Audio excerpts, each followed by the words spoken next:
What's up guys, David here, and in this quick video I'm going to show you how to SIM unlock the iPhone 7. It's worth noting that this method also works for the iPhone 7 Plus and pretty much any other iPhone out there. So the first thing you're going to want to do is turn off Find My iPhone, which you can do by going into the settings, then iCloud, then Find My iPhone, and then flip the switch to the off position. Once you've done that, go back to the home screen and open up the dialer and dial *#06# to bring up your iPhone's IMEI number. Write this number down and make sure that you get it right, as you're gonna need it later. The next step is to get the unique unlock code that your phone needs from an unlocking service, and soon enough you'll get an email that looks something like this, telling you that your iPhone 7 has been unlocked. And from here, all you have to do is enter in an unaccepted SIM card. So basically any SIM card that isn't from the carrier your phone is locked to. So in my case, since the phone is locked to AT&T, I'll enter in a T-Mobile SIM card, and then all you have to do is connect the phone to Wi-Fi, and that's it. Your iPhone will be officially unlocked.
"20 of the top new features found in the iPhone 6s. What is up, guys? First of all, let's talk about my favorite feature by a long shot. It's 2 gigabytes of RAM. The iPhone 6s now has enough RAM to run decently, and that means you're not going to find Safari tabs refreshing every time you switch to a new tab, or every time you leave the app, come back, the whole website has to refresh. Now, you saw I had tons of tabs in Safari and I can switch to them at will. There's no refreshing because there's enough memory to save that tab in memory without dumping it out to accommodate other information. And that's even the case when I'm running additional apps. Like I'll show you here in just a second, but I just want to show you how easily I could switch through all these tabs with no problem. Pretty impressive there. I know it's something so small, like it's not a huge deal for your Safari tab to refresh, but it is actually if you're working on something in Safari, it refreshes and you lose all your progress that you were working on. That does make you upset. It is annoying. So having 2 gigs of RAM, it was rumored for a while. It was rumored that the iPhone 6 would have 2 gigs of RAM. That didn't happen, unfortunately, but now we finally have it. 2 gigs of RAM. And again, I'm running other applications here. I'm gonna open up GarageBand, play around with that a little bit. So there's GarageBand, and I'm gonna play with some of the other apps. There's iMovie. So you can see I'm loading other apps, and these aren't tiny apps. I'm loading other apps into memory, and I'm gonna be able to go back into Safari here in just a second and show you guys that, everything's still there. All the tabs are there. I'm not going to have to refresh at all. So let me open up Apple News here. And I just want to get a whole bunch of stuff loaded in memory just to show you guys how big of a change this really is. So we're going to go back into Safari now. And I'm going to just switch to a tab. So I'll switch to IDB. And you can see it didn't have to refresh that tab. 2 gigabytes of RAM makes a huge difference. The next favorite feature is Rose Gold. Now, when I first heard that rose gold may be a new color for the iPhone, I didn't really know how to take that. I was like, I guess it'll be all right. But actually seeing this thing in person, it looks really good. It's sort of a metallic color. It sort of changes colors depending on how the light hits it. And I just think it's kind of like a breath of fresh air. It's something new. If you're the type of person that wants everyone to know that you have the latest iPhone, then this is the only way to really do that, because all the other models look exactly the same as previous models. So, but that's probably not going to be most of your all's reasoning for getting rose gold. I'm just getting it because it looks good and it's new and looks fresh and clean, and hey, pink's a pretty cool color. Now, unless you were living under a rock last year, you heard about bendgate, where if you apply too much pressure at the wrong pressure points, then your iPhone would actually bend. Apple has remedied this by using 7000 series aluminum, and it's extra tough. Now, another thing to toughen up your iPhone is the inclusion of Ion X glass for the screen. This is the same glass used in the Apple Watch, and as a result, it makes your screen stronger and more durable. Now, the 12 megapixel rear camera really ups the ante as far as pixels are concerned. Pixel density in your photos, they're going to look a lot crisper this time around thanks to this new 12 megapixel shooter.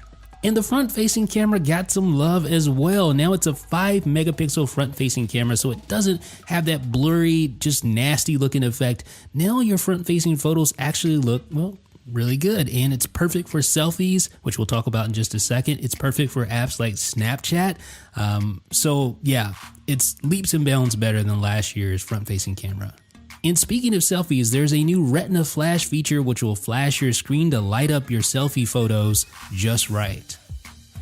Now, in case you haven't noticed, the new iPhone 6s is heavily focused on improving the camera, and that includes video as well.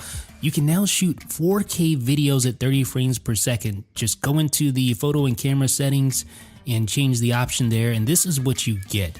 Now, 4K video is 4 times the resolution of Full HD, so you get more pixels on screen and therefore a crisper picture. And you can tell the difference on a computer monitor, but you really need a 4K screen to truly appreciate it.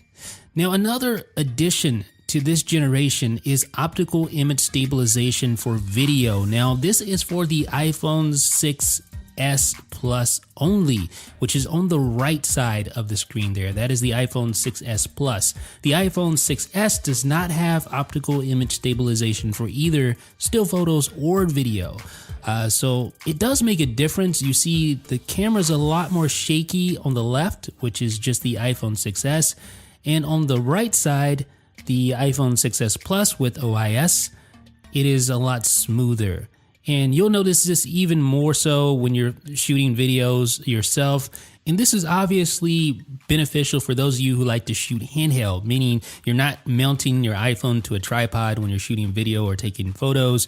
You're actually holding the camera in your hand. You're going to get a smoother photo or a smoother video than you would otherwise, as you can tell here. Now, the effect is even more pronounced when you're just shooting the video by itself. It's not sharing the screen and it's not cropped as I've done here, but you get the point. You just get smoother video when you have an OIS enabled camera like the iPhone 6s Plus. Now, I gotta be honest with you guys, I thought live photos was sort of a gimmick feature, and I even talked about it on a podcast, but it's quickly become one of my favorite features on the new iPhone 6s. It allows you to see a snippet before and a snippet after of the photos that you take live. So it's actually like a video before and a video after the photo. So you can kind of see and gain context of the photo and what was happening with your subject at the time. Now, obviously this works better for, moving objects or for animate objects like people and animals, of course. And one of the really cool things is that you can set a live photo as your wallpaper. So if you 3D touch your wallpaper on your lock screen, you can see it moving right there before your eyes. It sounds gimmicky, but trust me, if you have kids, you have animals, you're gonna love this thing. Now, along with the live photos that the user takes, Apple has also included its own live wallpaper, and that's found within the wallpaper section of the preferences. Now, there are 9 different wallpapers to choose from. You have, I think it looks like 6 different fish and then 3 different sort of like smoke scenes, which is pretty much the best way I can describe it, but it looks really cool. So watch this. I'm going to 3D touch on my lock screen, and you can see the smoke move just like that. Pretty awesome effect.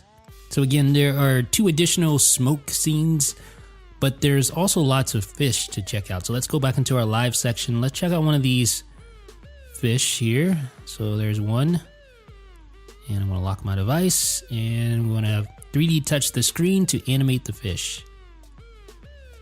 Just like that. Pretty cool, huh? Now, I don't think anyone complained about Touch ID speed on the last iPhone, but it's even faster now. Watch this.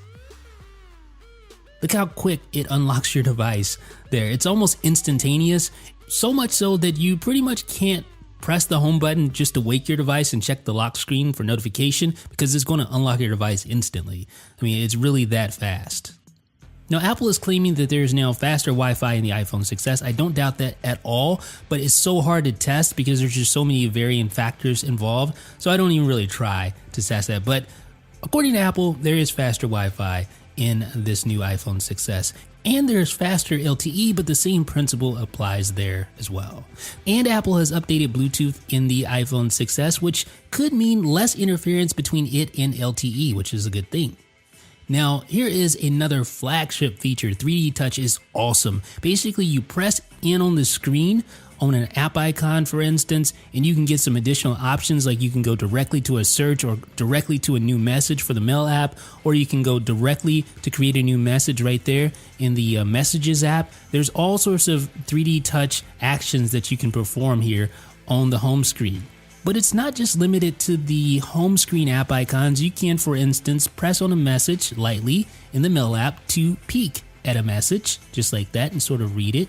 And if you slide up, you can perform actions, or you can press harder to pop the message into a full screen view and read the message as if you navigated there normally.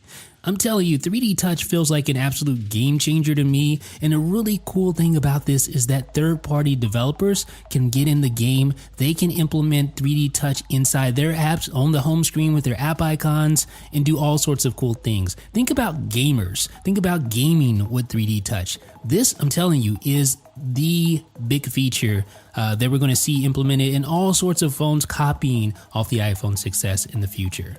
Trust me. Now, the iPhone 6s has ditched the traditional vibration motor for something a lot more nuanced, the Taptic Engine. It's a similar thing to what's used in the Apple Watch for more subtle feedback. Now, another major thing that you're going to notice with the iPhone 6s is the inclusion of the A9 processor. This is just the raw speed behind this phone. The A9 processor is much faster than its predecessor, the A8. And as you can see here, games start up faster, the phone boots faster, everything's faster with the new iPhone 6s and the A9 processor. It's a beast of a device, and the benchmarks prove it. If you haven't seen our post on IDB, we showed some benchmarks. This thing runs circles around pretty much any phone out right now, and even competes very, very closely with the iPad Air 2, which everyone knows is a beast of a device. This one is pretty close to that. So it's amazing what Apple has been able to do with the custom chip design. It's really allowed them to pull ahead of the competition. And we can see this boot test here. The iPhone 6s is already done, and the iPhone 6 Plus is still booting. And we're not going to even wait for this thing to complete because it's still booting up there.